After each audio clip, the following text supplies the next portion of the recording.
समर्थ होते हुए भी जो परोपकार ना करे, वो परलोक में भी चैन नहीं पाता और वो वहाँ भी नरक का गामी होता है।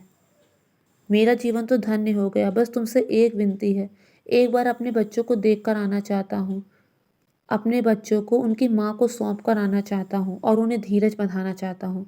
उसके बाद मैं आकर तुम्हारे कुटुंब की क्षुधा शांत करूँगा, भूख शांत करूँगा।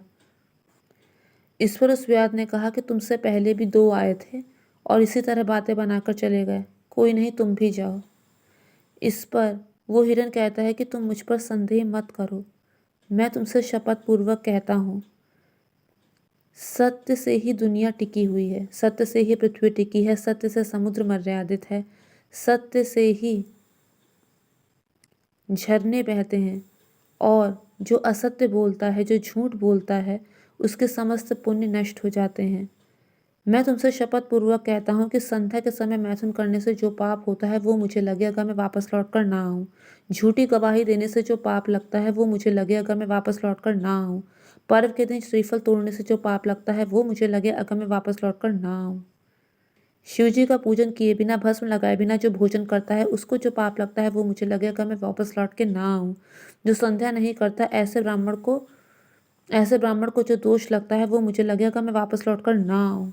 जो दूसरे की धरोहर हड़पने की कोशिश करता है उसे जो पाप लगता है वो मुझे लगे अगर मैं वापस लौट कर ना आऊँ। शिवरात्रि के दिन जो भोजन करता है उसे जो पाप लगता है वो मुझे लगे अगर मैं वापस लौट कर ना आऊँ। हिरण की सत्य बातें सुनकर व्याध को उस पर विश्वास हो जाता है और कहता है कि जाओ, मैं यहीं तुम्हारी प्रतीक्षा करूंगा। उसके बाद दोनों हिरनी और हिरन अपने आश्रम में जाकर मिलते हैं और सभी एक दूसरे को अपना वृत्तांत सुनाते हैं। जेठी हिरनी जो होती है वो कहती कि सबसे पहले तो वहाँ प्रतिज्ञा करके मैं आई थी, इसलिए मुझे ही वहाँ जाना चाहिए। आप लोग मेरे बच्चों की रक्षा करना और अब मेरे जाने का समय आ गया है। इस पर जो छोटी हिरनी होती है वो कहती है कि दीदी, मैं तो आपकी सेविका हूँ, आप नहीं जा सकती। आपके स्थान पर मैं जाऊंगी, मेरा वहाँ जाना ही उचित है। आप मेरे बच्चों का ध्यान रखना। इस पर वो हिरन कहता है कि नहीं, बच्चों की रक्षा सिर्फ माँ से ही होती है। मैं वहाँ पर जाऊँगा और आप लोग बच्चों के साथ रहिए। इस पर जो जेठी हिरनी होती है वो कहती है कि स्वामी के बिना पत्नी का जीवन व्यर्थ है। आप नहीं जा सकते, आपके स्थान पर मैं जाऊंगी। इस पर वो तीनों ही हिरन वहाँ से चलने लगते हैं। उससे पहले वो अपने बच्चों को पड़ोसियों को सौंप देते हैं, लेकिन बच्चे ये चाहते थे कि उनके माता पिता की जो गति हो वो उनकी भी हो, इसलिए वो पीछे पीछे अपने माता पिता के चल देते हैं। बड़ा ही मार्मिक दृश्य था ये। उसके बाद जब वो वापस वहाँ पहुँचते हैं तो सबको एक साथ देखकर व्याध बहुत खुश होता है। वो फिर से धनुष बाण चलाने का प्रयास करता है। उसके हाथ से धक्का लगता है, जल पहले की भांति गिरता है और कुछ बेलपत्र टूटकर नीचे गिर जाते हैं। इस तरह अनजाने में वो चौथे पहर की शिव जी की पूजा भी कर लेता है।